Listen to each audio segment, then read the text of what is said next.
I've really been looking forward to this, Hugh, for a while, because we've known each other for a few years now, but this is only the second time I've come to Miles Manor.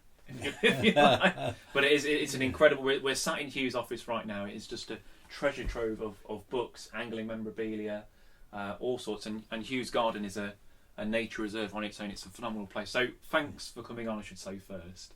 Pleasure. Yeah, no, it's a treat because you've done so well in raising the profile of freshwater fish, and they so badly need their profile raising in terms of conservation. And the Naturalist Trust, for instance, that fish just hardly ever get a mention, and they certainly don't get identified, whereas the nearest blade of grass, if it's being eaten by the wrong thing, they have to change the reserve and do all the habitat management in order to raise this particular piece of grass. It's bizarre. Yeah, fish are just fish, and it's appalling. It's a plight we both fight for, isn't it? And of course, like myself, you're a keen bird watcher, you're a keen naturalist, but we also share this love for fish. So what came first for you? Was it angling, or was it more the wildlife watching? Oh, wildlife certainly at first. My granddad gave me a little fishing rod, an old fly rod with a brass reel, and that encouraged me to start being interested in fishing. But I was already interested in wildlife. I grew up in the Fens, and that's absolutely magical. I just loved it, and I was very lucky to be away at school for 10 years singing in the cathedral choir there. And as soon as I had a chance, I'd escape into the Fens bird watching. So we used to survey all the owl nests that we could find around the area. There were loads and loads of pollard willows in those days. Okay. And of course, nests, sometimes one pollard willow would yield a jackdaw, a stock dove and a barn owl all in the same tree in different bits of the pollards. So it was a wonderful place to grow up. So Fen, that's big rudd country, isn't it, the Fens? Yeah, I love me rudd. And roach and rudd are the fish that I particularly love. But rudd fishing I took to going back there because I used to fish for them in childhood and cycle over to Burwell Lode, for instance, and catch some lovely rudd, but never as big as I've been catching recently. I haven't been for a couple of years, but I did for 4 or 5 years. I'd take a week's holiday and stick my little boat in the back of the camper van, and set it out on the river and on the Burwell Lode and potter up and down and find big rudd. And I had lots of 2-pounders, but in the end I got the ultimate fish, which I'd always wanted. It was a 3-pound rudd, but it went 3 pound 9 ounces. So wow, I was stoked. That's a beast. Yeah. Absolute beast, isn't it? Yeah. There seems to be a bit of a disconnect sometimes, I suppose, between the bird watching community, the angling community. Do you think that's a fair statement, or do you think it's just different points of view on certain things with that? I guess people are very focused on their fishing, and it's the be all and end all, and they don't actually take the overall experience as a whole. And they're busy watching the quiver tip or the swing tip or their float or whatever, so they're not really as interested as you'd think they ought to be, because they'd get so much more enjoyment from their fishing if they actually took an interest in the wildlife. It's always been part and parcel of the experience. I'm not fussed sometimes if I don't catch. No. As long as I see, for instance, last week I was mullet fishing in the harbour, and needless to say, of course, I wasn't catching any mullet, but I did see an osprey fishing, a peregrine hunting the duck, a couple of buzzard and a sparrowhawk. So that was a great day. I think that's one of the things I like about if I go fly fishing, because it's more feeling. You can kind of take your eyes off the rod for a second and breathe it all in, or even, dare I say, carp fishing, because the rods are out and you can just absorb I don't do a lot of carp fishing, but if I do it, you can absorb the scenery. Yeah. I thought I saw that. Trapping, that is, it's horrible. Chucking it out there and going to sleep drinking too many beers and then just wind it in. I saw the look in your eye then, Hugh. I thought I was going to get kicked out. Yeah, no, every man to his own, and of course it drives the industry these days, carp fishing. Massively, And I think it's appalling actually that they've been carp angling generally as a commercial enterprise have been allowed to destroy so many lakes in the interests of just having carp, and everything else is a nuisance fish. and they should need a license to do what they've been doing. Yeah. There should be a law against destroying ecosystems of whole lakes in order to provide lots of mudsuckers. It's one thing it's never really talked about with these commercial fisheries, but I liken it to kind of battery farm chickens. Like they're stocked to the brim. These these muddy pools, these clay pits full of predominantly carp, isn't it? And if the water was clear and you could see, it'd just be black with all these fish just swimming around, and half of them have got their rips lipped out. It's quite saddening, really, for some of them, as opposed to beautiful estate lake or something like that. Yeah, well, of course, many people can't afford to go to estate lakes or No. don't have access, and at least commercial fisheries do provide lots of fishing, and people really enjoy bagging up. They've got with pasties, as they're called. Yes, It's not for me. The wilder the better, and yes, yeah. And somewhere like Christchurch Harbour, which I love mullet fishing for, you've got a vast open space, one of the wildest bits of Dorset, and the chances of you catching something are pretty slim. But it is just a wonderful wild open space, and the wilder fishing is. That's why I love river fishing. You're not quite sure where the fish are going to be or whether there are even any there. I suppose that makes it all the more enjoyable when you do get that mullet or that £2 roach or whatever. Indeed. It's far more rewarding. £2 roach, what's that? I don't know. I haven't seen one for a while. No, that is a rarity. That's my ultimate goal always, is £2 roach. Yeah, it's for a lot of. I'm gonna mention roach a little bit later on because I know you've got a soft spot for them. But as well as the fishing that many people will know you for, you've worked on many landmark nature series like Life on Earth, Natural World, Private Life of Plants. Is there a moment that you're most proud of? Proud of? No, I always feel I could have done that a bit better. But I guess my favourite experience was in southern Chile in the Andes Mountains. I was there to make a film about mountain lions, pumas, and at first it was in the early days before every man and his dogs goes there to film pumas, but it was thought to be impossible to the extent where a scientist in North America who goes by the wonderful name of Morris Hornocker, and he's the ultimate authority on mountain lions in North America, and he'd been studying them for 8 years and he'd only ever seen them 4 times. So when he saw the film I'd made, he said if that wasn't National Geographic, I'd say it was a put-up job. Really? So that was quite a compliment. But how I managed to achieve it was initially, because of the persecution of the mountain lions by the gauchos, they just used to run away because they used to be persecuted, and they'd be shot on sight. If they saw a human, the chances are, unless they ran bloody fast, they'd be dead. And this was no good at all. The first 10 days I saw one puma and that just froze and then ran off. I thought, I'm not going to be able to make this film. So in the end I became slightly familiar with one young female. She became inquisitive about me because I would be relentlessly trying to see her every day. And slowly but surely she sort of thought, who is this guy? Like in the great film Butch Cassidy, who is this guy? You know that line. Well, that's how the cat thought about me, and it would I'd walk away from where I'd been sat, and she would come up and sniff the spot, and then I'd leave bits of equipment, a rucksack or something. So slowly but surely she got used to me, and in the end, after about 4 months, she would go to sleep by me, and I could walk along in the mountains with her. You weren't frightened? You were completely confident with her? Yeah, there was a sort of a trust thing. Certainly, yeah, I'd film her at night and wander about. I was aware at times that I was going past places that I knew the pumas used for ambushing the guanaco, which is the large camelid of South America, and that was their main prey, and that's what the pumas would be hunting. And so sometimes the hair would stand on their back because I knew I was vulnerable. And in fact, 6 weeks after I'd finished the filming, a fisherman down by the lake where I'd been filming was killed by a mountain lion, by a puma, same cat, of course.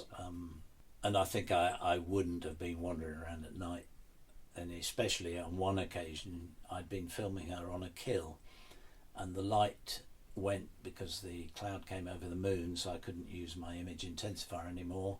So I thought I'll curl up because I want to stay with her as long as I can. I'll just curl up and have a little kip in the bush on the ground in the heather.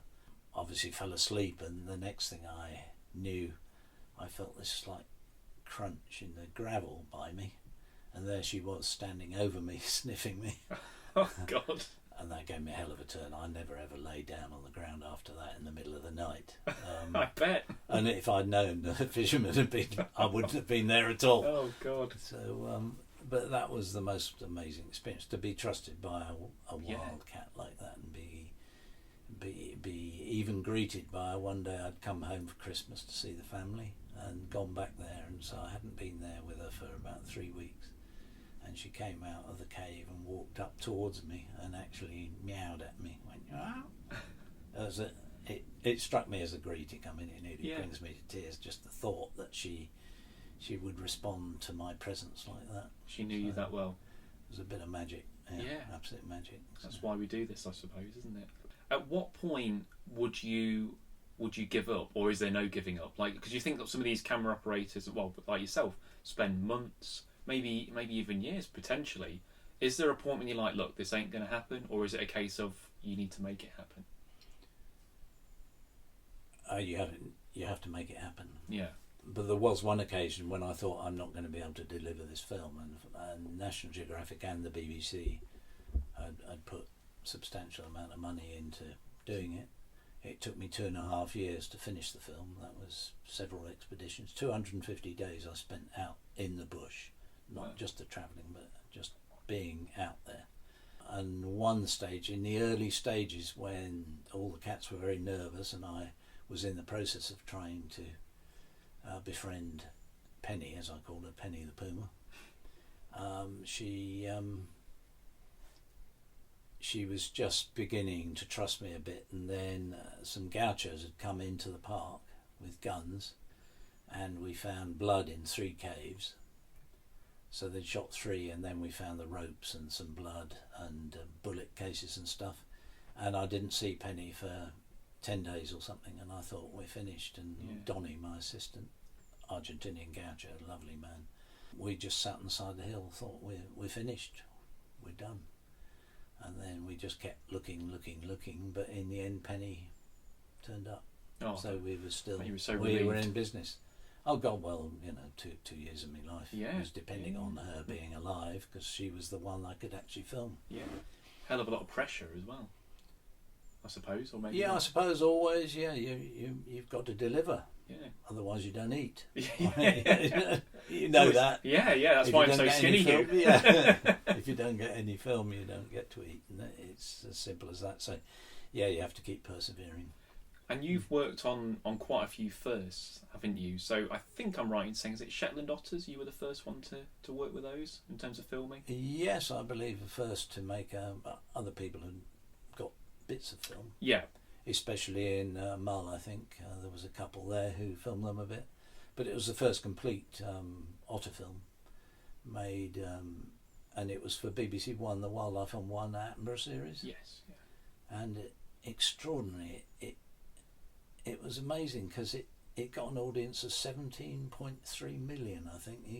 I don't think you get that for the Queen's wedding now, do you? No.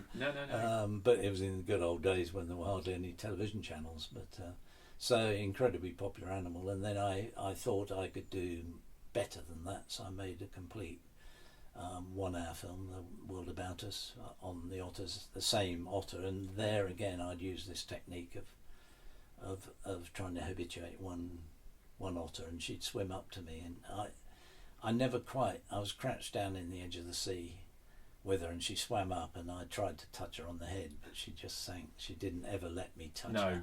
No. But sadly, I'd love to have done, and she was brilliant. So she was the one I followed around, and they got so used to me, the cubs came and they were all running around the tripod between my legs, and she was just sat there, and she caught a sea scorpion, which they absolutely adore, and she wasn't going to share that with the cubs. So she swam off out into the ocean about 100 yards or something, leaving the cubs with me. And then suddenly a big squall came up, the sleet and the wind, and the cubs went off looking for mum, and they got swept out to sea and were lost. Oh God! And I spent lots of time with Bobby Tullock, who used to be the RSPB, the chief of Shetland Wildlife, basically. We went searching for him with a boat and stuff, and we never did find those cubs. So I was back to square one, so I had to carry on. Yeah. Again, waiting for it to produce another lot of cubs. Yeah, you definitely get emotionally invested with the subjects. Oh yes, I got the idea of actually this system of trying to select out one animal and tame them enough so I could film them intimately from a wonderful book you're probably familiar with called The Peregrine by J.A. Baker. I know, I've never read it, but I know of it. Oh, it's absolutely fabulous read. And that was based on a guy who actually spent time in Essex, and he wanted to get to know this peregrine. And he wore the same clothes every day and walked in the same way, and slowly but surely habituated her. And at the end of the book, he's standing there in a field with her with a kill. And that's the sort of combination of the story, and it's the whole process of her getting used to him and he getting used to her habits. And so I think that'll work for wildlife filmmaking. So I did that with the Shetland otter, and then the puma came 10 years later, and I used the same technique. Yeah. I've done so in Africa with lions and things. I pick out one lion. I had one called I called her Looney because she was a pathological killer. She had a pregnant sister, and there were just the three of them. But anyway, there was Looney and the sister, and she felt if she saw a wildebeest, she had to go and kill it for her sister, and so it got loads of hunting, and that's again another wildlife on one for Attenborough. That went down a storm as well, but it only took 19 days. I got 6 kills in 19 days because Looney, the pathological killer, did it for me. You had a psychopathic lion that just got... And because it was wildlife on one, I thought if people would be sensitive. People don't like animals being killed, so I thought I'll edit it in such a way that it doesn't show any blood. So once she dropped the animal, end of story. You didn't have to see her chomping on it. Yeah, that was a wildlife on one on lines with not a drop of blood in it. So I was pleased with that. Well, when you think about it, you know why they do it, I suppose. But yeah, nearly always they cut just before you get all the... Because there must be moments when you're filming and there's guts flying everywhere, and it's like a bloodbath. But you don't want to necessarily keep rolling.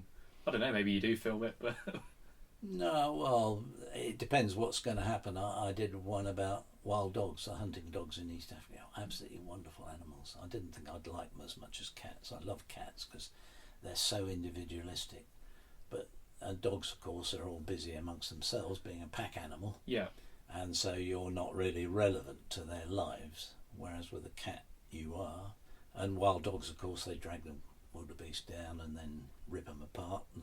But you sort of have to keep rolling because sooner rather than later, usually the hyenas are going to come and try and kill it, and then there's a battle.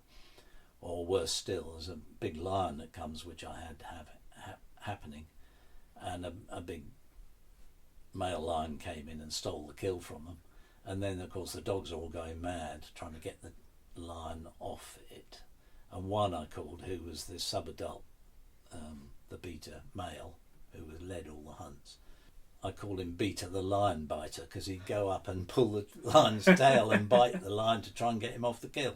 So he was an absolute star animal. So had some balls on that. Yeah, that dog. Beta the lion biter. Yeah, he was my star. Going back to otters, I hope you don't mind me sharing this story that you told me before, but you went all the way to Shetland to film, and then you had them turn up in your garden, and there was one that turned up in the night, I believe, when you had some fish in your pond, and you had a way of scaring it off, an unusual way of scaring it off. Can you remember what I'm referring to? No, I don't actually remember what, because it's happened so often since. Okay, I'll give you a clue. You were stark bollock naked, and you were chasing an otter. Oh dear, yes. Yeah, well, hopefully I didn't frighten it because of what it saw. No, it's never been back since. No, I get frequent visits now, and I know it's an issue with fisheries, and if you've spent a lot of money transforming a lake into a carp fishery, and then of course otters love carp, so they Yeah. chomp them. You know, what do? Well, then you have to fence it off, and that's not very good either because it's a tricky situation. It is. It's one that we could probably spend all day delving into, but I won't do Yeah, no. today, which you'll probably be relieved. No. But you mentioned you've been in some hairy situations, and I think you were saying polar bears were tricky in the Arctic. You were in some situations with those that were a little bit hair raising. Yeah, I did a series of 3 films called Kingdom of the Ice Bear in the 80s. The Arctic hadn't ever really been covered much by television at that stage. So I came up with this idea, took it to the BBC.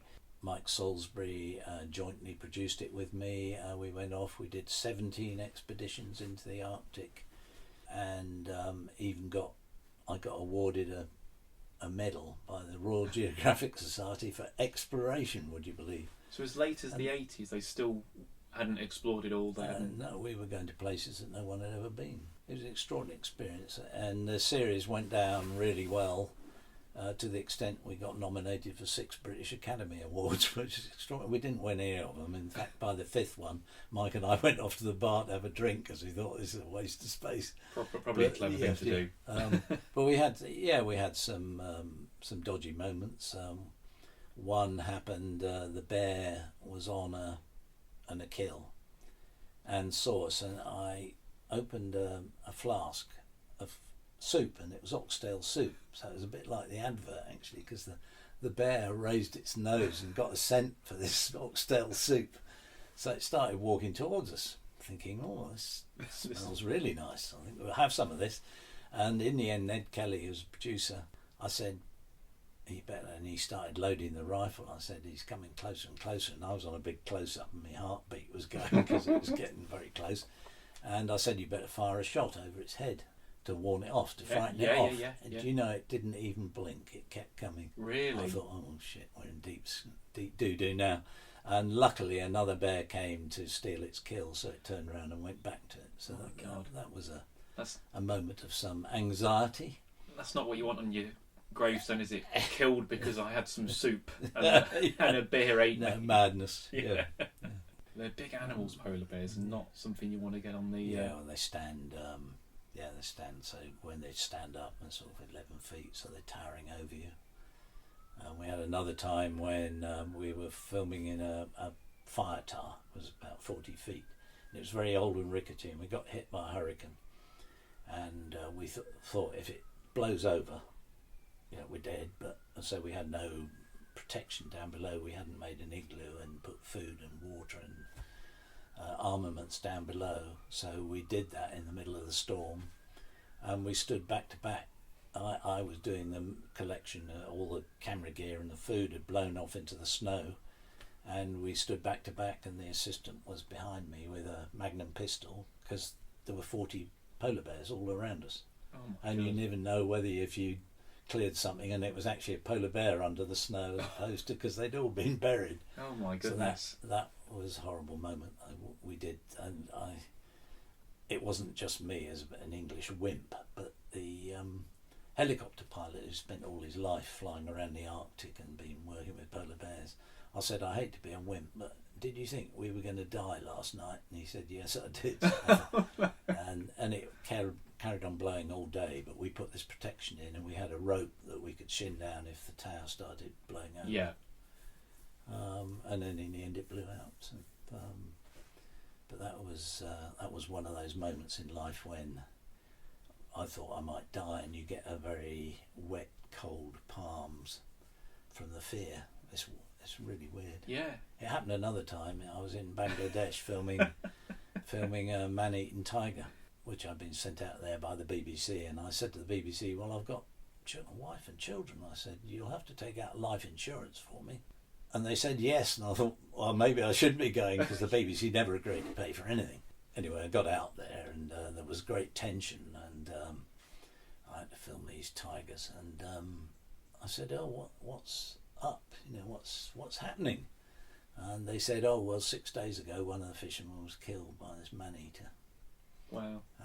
And dragged off he was mending the nets and dragged off and had his stomach ripped out. Dead. they said, but there's only one. I said, I only need one. Yeah, yeah, exactly. Yeah, get on the wrong side of that. It was incredibly tense. And one day I was filming. I was in a little hide, filming the deer and hoping the tiger would come out. And there was all these alarm. You know, when there's a predator around, you hear the alarm calls, and then it went incredibly silent. The tension. I could just hear my heartbeat going, and the tiger was just outside the little hide. And I just thought, is it going to attack or not? And anyway, it went away. But that again was another stage when I thought, I might die here. It's not very nice. No. See, I don't really get that with minnows when I'm when I'm in the river. Not yet. Yeah. Speaking of minnows, most anglers will obviously know you as if they say you're the creator of Passion for Angling. What would you say your role of that is? You're the brainchild of it, aren't you? That's fair to say. Yeah, it was obviously a team effort, very much with Bob and Chris. But yeah, I came up with the idea originally to make one half-hour film about red bar, and we managed to get the permission to be there for the beginning of the season. Anyway, we caught 4 20-pound carp, so that wasn't possible to get that in half an hour, and I thought, well, it's gone so well in 10 days. We had the same weather every day, the carp did the same thing, we caught lots, even I caught a red mark carp, which is, not being a carp angler, was a happy moment. So I said to them, oh, well, we'll need to make this an hour, and we can't sell just one 1 hour film, so how about we make 6 1 hours? And they foolishly agreed and regretted doing it ever since. So 4.5 years later, we had the series finished. But it was very much my baby. We worked out what we'd have in each film and so on, and I obviously filmed it and produced it. So why do you think it resonates so well? Because it's got a cherished place among British anglers. Everyone kind of regards it as the pinnacle of angling TV. Do you think there is a reason it just sort of homed in with so many British anglers? I think the friendship between Bob and Chris, and the way I was keen to have a modern angler and a traditionalist. Of course, Chris is the ultimate traditional angler. Would work well, because then we could bring modern techniques and tackle and tactics and so on into the story, and they would contrast each other and compete with each other sort of indirectly. And then it's difficult not to make something beautiful in the English countryside if you include the scenery and the wildlife and the atmosphere. And I was absolutely determined we do the English countryside justice, and the Scottish. We went to Scotland. So I'd always get them up really early in the morning. As you know, being a photographer, you get the best light at dawn or dusk, and so we fished incredibly long hours, and they did wonderfully well. They worked really hard at it. They got fed up with being got up at 4 o'clock in the morning, but by their hard work and my relentless drive to do it as well as we possibly could, and the choice of the locations, I think maybe that was part of its reason for success. One of the iconic moments in that series is the haul of roach that Chris and Bob get. Do you think that there is a reason why roach have got this status among British anglers? Because why not say, like you were saying, rudd earlier or dace, but why the roach is so prized among anglers? Well, firstly, I think because roach are so widespread, they occur in canals, lakes, ponds, rivers, big or small, all over the country, right up into Scotland. The River Tay has a wonderful population. In fact, I tried to catch some once in the River Tay. There were 2-pounders there, but I got one of the smaller ones. Yeah, yeah, near Perth. So the fact that everybody can catch roach, and there's a tendency, of course, almost all of us want to catch a bigger roach, and of course the ultimate fish is a 2-pound roach, or a 3 if you happen to be lucky. 3 would be nice, wouldn't it? Yes, yeah. I've been lucky enough to catch quite a lot of 3-pound roach, and lots of 2-pounders, but you never tire of catching roach. Any roach is a lovely roach, and if it's over a pound, then I'm a happy lad, and if it's a 2-pounder, then that's another fish of a lifetime as far as I'm concerned. So it's not surprising, I think, that the roach is such a popular fish. They are. I mean, especially there's something about specimen fish. I know obviously that anglers like to catch big fish, but say like a big perch is a different animal to a 3-inch perch. And I think the same if you're lucky enough to see a roach that's over a couple of pounds, they're kind of broad.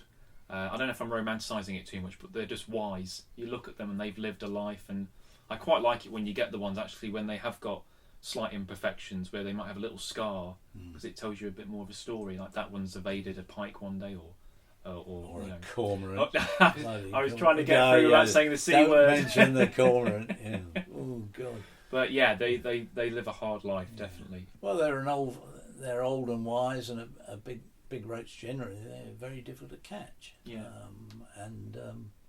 They might be 13, 14 years old.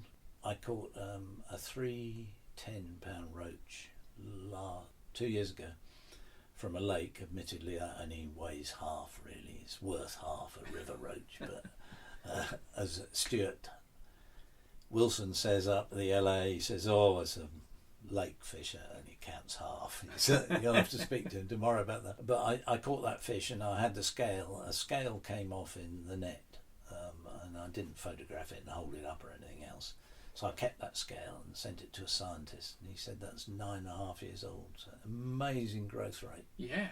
And I haven't got round to going back and catching a record yet, but I'm sure there's one swimming in that lake. Yeah, there must be. A magnificent fish. It was absolutely immaculate, and I don't think it'd ever been caught, not a mark on it. So that was a wonderful moment. Yeah.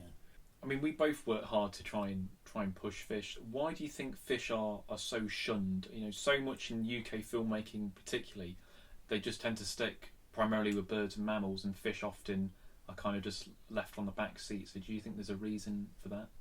Well, it's clearly that they're difficult to observe, as you and I know, because we've tried to film them underwater, and you've succeeded admirably, and I've got a few bits in Catching the Impossible, for instance. I managed to film some. In fact, I enjoyed filming the fish underwater more than I did catching them. Yeah, it gets like that, doesn't it? It's very exciting when you get them coming and you get a nice shot of a fish doing what it does with feeding and so on. But I think it's the fact that people don't know how to observe fish, and so out of sight, out of mind. I think it's probably as simple as that. But they are an absolutely invaluable and essential part of every ecosystem, freshwater ecosystem. They shouldn't be ignored in the way they are, and the more you see what's happening to our rivers and abstraction and pollution and lack of care, and even when pollution happens, the Environment Agency don't take them to court, and it's heartbreaking what's happening. And only recently the figures suggest that not a single river in this country is actually of good ecological status anymore. I had Fergal Sharkey on the podcast. Brilliant! And he was on the other day, and he was going into great detail and anger at the Environment Agency about all that. But it's shocking, isn't it? Really, the amount of sewage and chemicals that we are willingly dumping in our rivers. Heartbreaking. I'm being careful not to say retired from filmmaking, but it's fair to say you're kind of spending more time with a rod in your hand now, isn't it? I wish. Yeah, I'm hardly doing any filming now. If I do, it's to help out Dorset Wildlife Trust and the Angling Trust, of which I'm a staunch supporter. I think they're doing a wonderful job, and we all should be joining the Angling Trust and supporting them, so we have more influence over things like polluted rivers. So I help them out a bit, and the Salmon and Trout Conservation Organisation I've done films for in the past and would do. And all freebies, because it's a way of the cliche of putting something back. So. Yeah. And I'll continue to do so. I write more than anything now, and I'm going to write an article for the Dorset Wildlife Trust and this next about our garden and what we're doing for bees and butterflies, because they're obviously declining, like everything seems to be, and we're doing what we can in our little garden to actually try and enhance the number of bees and butterflies we had. And I'm very happy with how things are going this year. We've created a B&B, we call it a bee and butterfly garden, and it's been absolutely buzzing, and that's a great joy. Yeah, I mean, I can just peer out into your garden from where we sat, and it is it's incredible. It's absolutely incredible what you've achieved in this space. Well, I'm going to end on a couple of listeners' questions before we call it a day. So the first one is from Lindsay McRae, who I know you know. Yeah, and good old Lindsay. He was on the podcast and he asked for advice on catching big canal perch. Find cover first, either down the edge or if there's a bush or reeds across the far side. It can be right under your feet or on the far bank. Even down the channel, fish chopworm and caster, and maybe a lobworm, or just casters sometimes. But a lobworm you can't beat, even dare I say, a live roach. Yeah. Bait, or gudgeon's the killer. Yeah. Gudgeon, they love predators, they love gudgeon, and so they would certainly work. So. But tread carefully. It's amazing how sensitive fish are.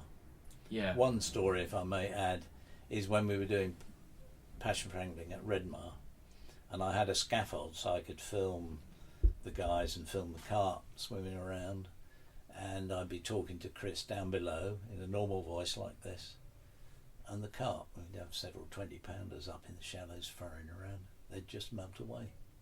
And we found in the end that the only way they would just hear the voices, whether it's the vibration through your body or whatever. And so we started talking in falsetto like this, and then the carp wouldn't go away. But then we went to the pub and asked for a pint of beer, and the guy had a very funny look at us. Yeah, we can't be too sensitive when we're fishing. You need to tread very carefully, and I think that to Lindsay would be one of the pieces of advice, is to be very, very cautious on the bank and try not to move at all. Yeah, like we were saying with those roach earlier, the big fish don't get big without knowing what to avoid and how to keep out of the way. I haven't got his first name, I've just got R. Mumby, but he asks, what do you think about the spread of Wells catfish in UK river systems? I don't know how much you know about this, Hugh, but there's a few Wells catfish turning up in a few rivers now. Yes, what do I think about it? I think it's a very dangerous thing to do if they've got there naturally. Well, fair dues, but I know for a fact that one of my favourite tench waters locally, and had a big rudd as well, anglers thought, oh, this is a good idea because I'd love to catch a big, so they'd tip them in the lake, and it destroyed the tench fishing. The rudd went due to cormorants, but probably maybe catfish as well, but the catfish have destroyed a fishery. It's still full of carp because of course catfish can't get the carp, so there's plenty of carp and catfish, but none of the other ecosystem that used to be, so it's basically a dead water as far as I'm concerned, unless you want to sit there behind buzzers all night. No, God forbid. And putting them in rivers is, well, what harm is that doing to the ecosystem? God only knows, but probably a lot of harm. Yeah. I know on be all right actually if they started eating otters. I think that would be good. Or cormorants, better still. So train them to eat them. We've had a local on the River Stour just upstream at Blandford. I've seen 2 photographs people have taken now. 2 different photographers have photographed otters eating cormorants. Is that right? That's good. Yeah, I need to train some up.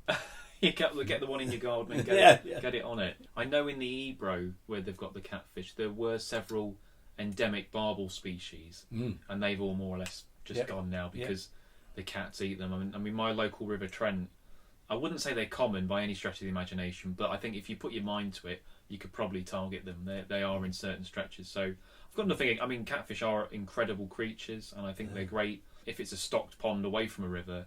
But I wouldn't really want to see them in rivers personally. But I see. I agree entirely with you. Yeah. Will Mallet asks, your favourite river poem? I suspect this comes from Passion for Angling because you had, was it inserts of poems in some of the episodes? We did, yeah. So Chris Sanford spoke them absolutely beautifully for the film. So. There were lots of quotes which were fantastic. There was Ted Hughes's one about tench fishing. There was a wonderful one of Richard Walker's about dawn and carp fishing. There was BB's one about life's too short to be a carp angler. And in those days, of course, when he lived, that was probably true. And so I don't have a favourite, but yeah, watch Passion for Angling, and there's some wonderful quotes There's in there, plenty to... which quite a lot of them were chosen by Chris Yates, of course, being our eminent writer, the best in this decade probably, and last decade as well. Our fishing writer. He's writing about other subjects now. He did a wonderful book called Night Walks, and it's a stunner. Everybody who loves the countryside should read that book. And he's doing one now about winter. Mind you, he's been writing it for about 5 years, and he's probably going fishing too often. No, he's got into bird watching now. He's not fishing much at all. He's big time into birds, particularly hen harriers and goshawks. I was chatting to him yesterday. He's seeing goshawks more and more frequently. I'd love to see a goshawk. Never seen one in the wild. And I'm going to end on this last one, which is from Vince Cater, and he asks, "What are your thoughts on current angling programs?" I don't watch many at all. I haven't been watching big carp because lots of people love big carp, but I'm not into big carp fishing unless I'm stalking and freelining in the edge. But the Go Fishing one on BBC Two at the moment is really quite pleasant. I find the Mortler and Whitehouse, that one. Mortler and Whitehouse. Yeah, it's quite pleasant. I think I get a bit irritated by I don't think it's careful enough on the fishing front. There's a lack of detail, and it wouldn't take them any longer. I know they're on a tight budget and a tight schedule, but if they got a few more close-ups of what bait is he and where has he cast it, it's not difficult. You've done it, I've done it. Just point the camera in the right direction. Probably get off the tripod and get handheld and get in there. Yeah. And they would be much more stimulating.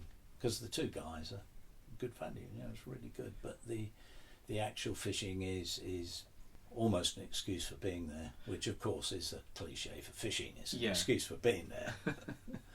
It's almost, in a way, like Passion, where I suppose Passion, the angling's first, but with the Mortimer and Whitehouse series, it's almost second, isn't it? It's it's just them. It's a vehicle for them. Yeah. For having it. Do you like it? I do like it. What I like about it is that a lot of my friends who wouldn't watch angling series have watched that and they've got into it. Whereas I'll watch anything with a fish on, but they quite enjoyed the kind of the friendship aspect of it, I suppose. But I do like it. It's a shame there's not more fishing on TV, but it's a shame with fish in general, isn't it? But hopefully that'll change. That was the nice thing with Passion for Angling. So many of the audience were non-anglers, and they really enjoyed it because of the friendship of Bob and Chris and the way they presented angling as a whole.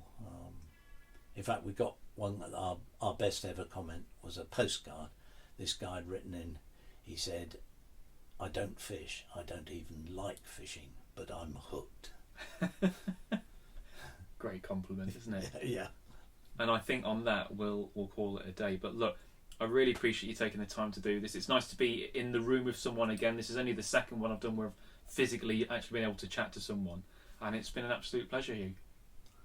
I've enjoyed it. Thank you, Jack. I wish we had longer and we could natter about fishing for hours and wildlife, and particularly the great work you do with the underwater filming. It's really admirable. I love seeing your work. It's a treat. Thank you. No, that's high praise. Cheers, thanks.